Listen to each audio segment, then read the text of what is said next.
café de Sèvres.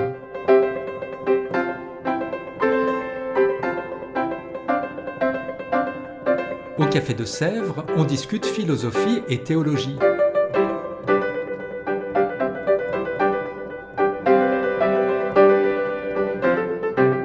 C'est là que chaque semaine, Claire et Isabelle dialoguent avec un enseignant du Centre Sèvres, faculté jésuite de Paris.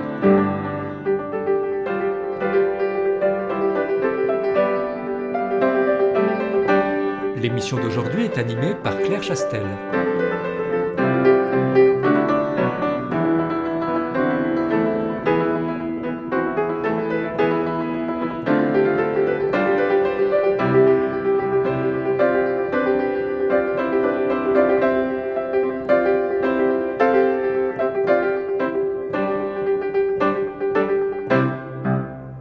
Bonjour à toutes, bonjour à tous. Qu'est-ce que la mystique et comment on peut en parler depuis la philosophie? Pour parler de cela, nous accueillons aujourd'hui Henri Lot. Bonjour Henri. Bonjour Claire. Henri Lot, vous êtes professeur de philosophie au Centre Sèvres depuis de nombreuses années. Vous êtes responsable du 3e cycle, c'est-à-dire du cycle de doctorat. Vous êtes un grand spécialiste de Spinoza. Vous enseignez sur beaucoup de sujets, mais notamment sur Spinoza, sur la question de Dieu, avec un éclairage philosophique, sur la mystique aussi, toujours en philosophie. Vous êtes auteur d'un livre récent sur Spinoza et le christianisme, paru aux presses universitaires de France, et un autre livre, paru en 2017, pour une existence spirituelle, aux éditions Faculté jésuite de Paris. Et vous êtes donc aussi jésuite. Henri, nous allons parler donc de la mystique aujourd'hui. Vous donnerez un cours l'année prochaine sur ce sujet. Qu'est-ce que c'est la mystique? Déjà, qu'est-ce que c'est a priori la mystique? Est-ce que c'est des grands phénomènes? D'où ça vient ce mot? Qu'est-ce que ça vient nous dire? Merci Claire. C'est une question particulièrement compliquée parce qu'on entend beaucoup de choses sous ce mot de mystique et on range à peu près tout ce qu'on veut. Alors en gros, on peut dire qu'il y a deux grands axes ou de grandes tendances, enfin de grandes significations. La première, quand on parle de mystique, on entend ces grands témoignages du passé, les grands saints, les grands mouvements spirituels, de l'union avec Dieu, la contemplation. Voilà, c'est, on peut dire, le sens peut-être le plus habituel. Mais il y a un autre sens dans l'opinion commune, quand on parle de mystique, on pense souvent à quelque chose d'irrationnel, d'extraordinaire, lié parfois au premier sens que je disais, à savoir de grandes manifestations corporelles, des extases, des phénomènes parapsychologiques, parapsychiques, etc. Quelque chose de très mystérieux, peut-être d'un petit peu excentrique aussi. Enfin, en tout cas, c'est tout le contraire de la raison. Voilà, on est dans l'irrationnel, on est ailleurs que dans la connaissance normale, on est dans la marginalité par rapport aux institutions, par rapport à des comportements normaux. Voilà, en gros, on peut dire, alors ensuite on peut évidemment distinguer, mais ce sont les grandes distinctions dans la mystique. Et cette mystique, elle est toujours perçue comme ça tout au long de l'histoire, ou est-ce qu'il y a des différents moments autour de la mystique, des manières de l'analyser, de la comprendre par exemple les théoriciens qui se sont intéressés à cela? Évidemment, on parle de mystique depuis longtemps. On parle depuis longtemps. Et alors, on peut dire que chez les philosophes, chez Plotin, enfin dans l'Antiquité, il y a des courants qui ne se disent pas nécessairement religieux, mais qui représentent une quête philosophique de la sagesse, du bien, du divin, sous des formes diverses. Mais l'un des premiers grands témoignages sur la mystique, c'est Denis l'Aréopagite. L'Aréopagite, vers les 5e, 6e siècles, qui nous dit que le savoir de Dieu, enfin la connaissance de Dieu, elle est révélée de deux manières. Ou bien d'une manière philosophique, démonstrative, vous voyez, par raisonnement, tout un enseignement, ou bien d'une autre manière, qui est une manière qu'il appelle indicible et mystique. Alors là, il met en relation la mystique avec l'indicible, c'est-à-dire ce qu'on ne peut pas dire, finalement ce sur quoi il faudrait se taire. Et c'est une conception qui traîne, enfin, qui est peut-être légitime, mais que l'on entend souvent aujourd'hui. On dira, le mystique, c'est celui qui ne peut pas parler. Le mystique, c'est celui qui ne peut rien dire de Dieu, donc qui est dans le silence. Et je dirais dans un instant, je crois à vrai dire, c'est autre chose. Mais il y a dans l'étymologie déjà du mot mystique, la notion de ce qui est caché. Ce qui est caché, ce qui doit être révélé, donc ce qu'il faut découvrir et qui souvent demande une initiation, un parcours. Voilà, il faut entrer dans le mystère. Il y a la notion de mystère. Alors, ou bien ce mystère, il nous reste accessible, on ne peut rien dire, on est en totale extériorité, ou bien ce mystère, il peut se rapprocher de nous et signifier quelque chose de beaucoup plus précis, de beaucoup plus concret, de Dieu. Voilà, donc on peut dire que c'est une grande référence. Alors il y en a d'autres. À l'époque moderne, en fait, le mot mystique, comme substantif, peut-être comme discipline, naît aux alentours du XVIe, XVIIe siècle. Jusque-là, c'est un adjectif. On parlera de vie mystique, d'objets mystiques, de culte mystique. Mais là, dans l'époque moderne, on parlera de la mystique comme un domaine vraiment alors extrêmement divers. Au XVIIe siècle, il y a des phénomènes parfois liés ou à la sorcellerie, enfin, bon, dans les cas les plus extrêmes, parce qu'on a vraiment tous les cas de figure. Mais en tout cas, il y a l'idée que dans la mystique, quelque chose du corps s'exprime fortement.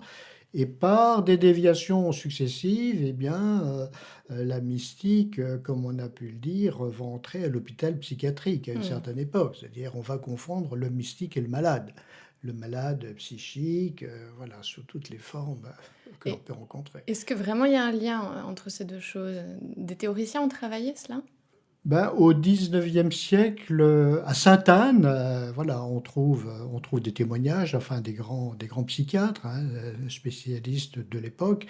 Voilà, donc on est passé de la mystique au merveilleux et puis à la maladie. Alors, ce qui est perceptible, évidemment, c'est il y a la dimension de vulnérabilité de la personne qui est en cause. Et par là, on peut trouver des réactions proches. Mais la mystique ne s'arrête pas à cela. Mm. Alors certains auteurs aussi, enfin au début du XXe siècle, vont dire qu'on peut créer des états mystiques par de l'ivresse, voire par des substances hallucinatoires, comme ça a été le cas dans l'Antiquité ou dans le passé lointain, dans certaines traditions religieuses. Faire advenir des états où on perd conscience, et dans cette perte de conscience, on a rapport avec quelque chose qui nous dépasse, mais qui est d'un tout autre ordre. Alors évidemment, je crois que quand on parle de mystique aujourd'hui, il faut s'attendre à autre chose et partir sur d'autres bases. Eh bien justement, Henri Lot, dans Le Dieu excentré, un livre que vous avez publié en 2001, vous essayez une définition de la mystique. Est-ce que vous pouvez nous en parler? Oui, j'ai été influencé à ce moment-là par la découverte de Bergson dans les deux sources de la morale et de la religion. Parce que Bergson fait un parcours à travers lequel il veut évidemment exprimer sa propre position. C'est pas, on peut dire aussi autre chose en termes d'histoire, mais il part de l'Antiquité, il passe par l'hindouisme, par le bouddhisme, et il en arrive au mystique chrétien et il dit que ce qui les caractérise, c'est l'action. Il y a la contemplation, mais la contemplation aurait été vaine et creuse si elle n'était pas allée jusque-là. Et il voit dans les grands mystiques des hommes et des femmes d'action. Alors ça m'a inspiré une réflexion et j'arrive à ce qu'on peut appeler une définition, pour autant qu'on puisse définir, mais la définition, il faut la commenter après. J'appelle mystique le secret engendrement de la parole libre. Voulez-vous quelques commentaires? Oui, je voudrais bien. Nos Parce auditeurs que en veulent aussi. quand je dis le secret engendrement de la parole libre, il y a la dimension du secret, c'est-à-dire qu'on ne sait pas exactement ce qui se passe dans la manière dont une liberté apparaît dans une vie. Mais je crois que l'enjeu est vraiment l'apparition d'une parole libre. Et quand je dis parole, c'est une œuvre, c'est une manière d'être, c'est une vie. Voilà. Comment la liberté apparaît, comment la liberté s'engendre. Parce que la liberté, on sait bien, elle ne se produit pas. On peut produire des objets, on peut produire des choses. On sait bien dans l'éducation, dans la transmission de valeurs, que ce qui se transmet, c'est ce qui s'engendre, hein, par son corps, par son esprit, par tout ce que l'on est. On n'est pas dans la mécanique, on n'est pas dans la reproduction d'objets techniques. Voilà. Donc c'est pour ça que je parle d'engendrement, ça fait droit à la dimension de la chair, à la dimension de l'esprit. Et alors secret, non pas parce que ça resterait, parce que ça reste caché, hein, mais parce que secret, il y a cette dimension de ce qu'on ne maîtrise pas, de ce qu'on ne sait pas, a priori, mais de ce qui peut apparaître et de ce qui apparaîtra dans une vie à la faveur de rencontres, à la faveur de convictions, à la faveur d'engagement. Donc secret, engendrement de la parole libre, on pourrait dire de la vie libre, hein, finalement. Et je crois que pour moi, c'est ce qui permet de comprendre la mystique, voilà, d'une façon finalement commune, mais existentielle. Je crois que c'est une manière qui fait droit à la vie de la personne. C'est passionnant et magnifique, Henri. C'est vrai qu'on coupe beaucoup avec ce dont on a parlé juste avant, de la mystique, Oui, comme extase. Là, on est plus dans quelque chose d'intérieur au sens oui. et de profond, qui mène à de la vie, en fait, toute simple. Peut-être qu'il y a quelque chose de simple là-dedans. Oui, et c'est quelque chose qui a à voir avec l'histoire de chacun. Mais l'histoire, évidemment, on sait bien qu'elle ne se déroule pas d'une manière linéaire, hein, d'une manière linéaire, on va pas de A à B comme ça, dans une belle évolution programmée. Et la trajectoire des mystiques, elle est très complexe, le plus souvent. Euh, il y a de la crise, il y a du malheur, il y a de la beauté. Enfin, il y a du malheur, il y a du malheur quand une personne est dans l'épreuve. Un personnage comme Jean-Joseph Surin, qui est un mystique jésuite du XVIIe siècle, enfin, dont je parlerai dans ce cours, est quelqu'un qui a connu une interruption, peut-être comme une folie, une incapacité à parler, à lire, à vivre en société pendant 20 ans.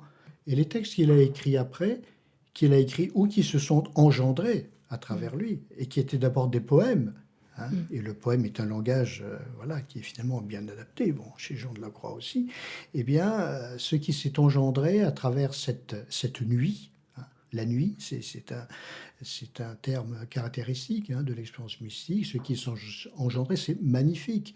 Et c'est pas du tout marginal, c'est parfaitement ajusté et ajusté aujourd'hui à une vie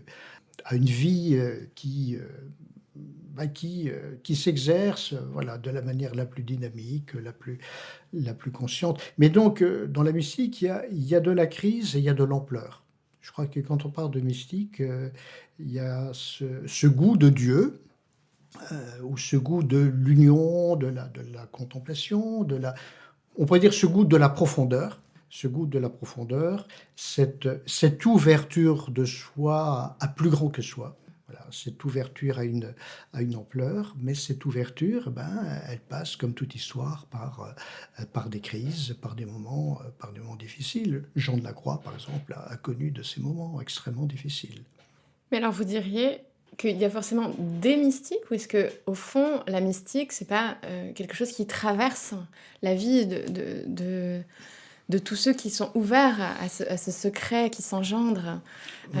à ce secret engendrement, et donc, du coup, d'une certaine manière, tous les êtres sont traversés par cette mystique, ou est-ce qu'il faut vraiment identifier des figures de mystiques? Alors dans l'histoire, c'est vrai il y a eu beaucoup d'expressions de la mystique, diverses, hein. Je disais que pour Bergson, le critère de la mystique chrétienne, c'était ce passage à l'action, hein, donc cette incarnation dans l'histoire. Et cette définition, entre guillemets, que je donne, de secret engendrement de la parole libre, je crois qu'on peut la comprendre aussi comme parfois j'ai dit un tiers concept, c'est-à-dire une manière de rendre compte de la liberté dans toute existence. Je crois que pour toute existence, il peut y avoir cette démarche. et même que toute existence est appelée finalement par sa nature d'être humain, d'être historique, est appelée à la liberté, à une liberté qui va se composer, qui va trouver son chemin. Donc toute existence, je crois, est appelée à ça. Et de ce point de vue, la mystique, finalement, ce qu'on pourrait dire, ce concept de mystique, hein, peut caractériser chaque vie. Dans le christianisme, ce qui en fait la spécificité, c'est que cette expérience est toujours la réponse à quelqu'un. Et je crois que, parce qu'on pourrait se dire, il y a des mystiques, bouddhistes, hindouistes, musulmanes, philosophiques, il y a des mystiques qui se disent sans Dieu, hein. On parle de mystiques laïcs, de mystiques athées, alors on voit bien tout l'ampleur des champs. Dans le christianisme ou dans la voie chrétienne, cet engendrement à la liberté, il se comprend dans la réponse, voilà, dans une relation. Et c'est ça qui le caractérise. Et au fond, c'est une réponse amoureuse, hein, une réponse amoureuse à un amour qui est là et dans lequel chacun, chacune va trouver les pas qui sont à faire. Peut-être vous pourriez Oui. nous parler d'une ou deux figures de personnes dont les expériences mystiques vous semblent notables et intéressantes peut-être pour aujourd'hui. Ah oui, bien écoutez, bonne suggestion. Quand on parle de grandes figures, il y a toujours ces grands témoignages, hein, du passé, Saint François d'Assise, François de Sales, Thérèse d'Avila, Jean de la Croix, Thérèse de Lisieux. Une figure que j'aime bien parce qu'elle permet de montrer que la mystique, c'est pas simplement cet extraordinaire ou ces figures exceptionnelles par les phénomènes qu'on leur attribue. Une figure que j'aime bien, c'est une figure du XXe siècle, une femme très remarquable, Madeleine Delbrel, qui a écrit dans les années 60, et en particulier un livre magnifique qui s'appelle Nous autres gens des rues. Madeleine Delbrel était une assistante sociale qui a travaillé à Ivry, je crois, dans ce qu'on appelait la banlieue rouge, la ceinture rouge de Paris, avec une municipalité communiste, avec lequel elle avait ses exigences, mais elle était respectée. C'était vraiment une femme de dialogue. Elle a trouvé sa place. Et nous autres gens des rues, eh bien, elle dit, nous autres gens ordinaires, qui avons des maisons ordinaires, qui avons des métiers ordinaires, qui avons, voilà, des objets ordinaires, eh bien, nous sommes appelés à. Alors, elle dit pas être des mystiques, mais finalement être libres, être des vivants. Et dans son métier de la plus grande activité, hein, enfin vraiment très, très sollicité au quotidien, elle insiste beaucoup sur la solitude et le silence. La solitude et le silence, avec des paroles magnifiques. Et je me souviens toujours, et j'aime bien citer celle-ci. Elle dit le silence, c'est quelquefois se taire, mais c'est toujours écouter. Du silence. Dans le bruit, voilà, dans le bruit du quotidien. Alors ça vraiment, c'est la liberté, quoi. Finalement, qu'y a-t-il à espérer de plus? Un silence, une liberté, une réponse qui aime et qui appelle à aimer. Voilà, la mystique, c'est plutôt de ce côté-là que je la vois. Merci beaucoup, vraiment, Henri Lot, pour ce très beau parcours qui donne très envie de suivre votre cours l'année prochaine. Donc, l'année prochaine, vous donnerez un cours autour de ces questions qui sera en novembre-décembre, En le novembre, mercredi. décembre. On aura les dates très prochainement sur le site internet du Centre Sèvres. Merci mille fois encore et puis à une très prochaine fois, sans doute l'année prochaine. Merci beaucoup, Au Claire. revoir. Nous arrivons à la fin de la 2e saison de Café de Sèvres, avec plus de 30 épisodes depuis septembre 2021. Nous serions très heureux que vous preniez quelques minutes pour remplir un bref questionnaire sur le site www.centresèvres.com. Et puis, tout au long de l'été, nous rediffuserons les meilleurs épisodes de cette saison et nous vous donnons rendez-vous au moment de la rentrée universitaire pour une 3e saison de Café de Sèvres. Bon été!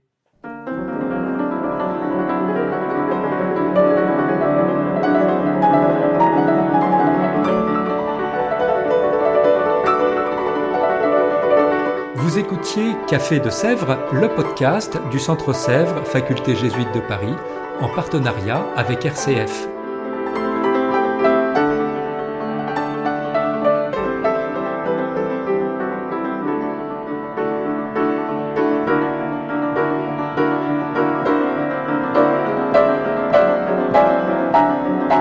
Pour ne rater aucun épisode, abonnez-vous sur votre application préférée. Spotify, Deezer, Apple Podcast ou Google Podcast.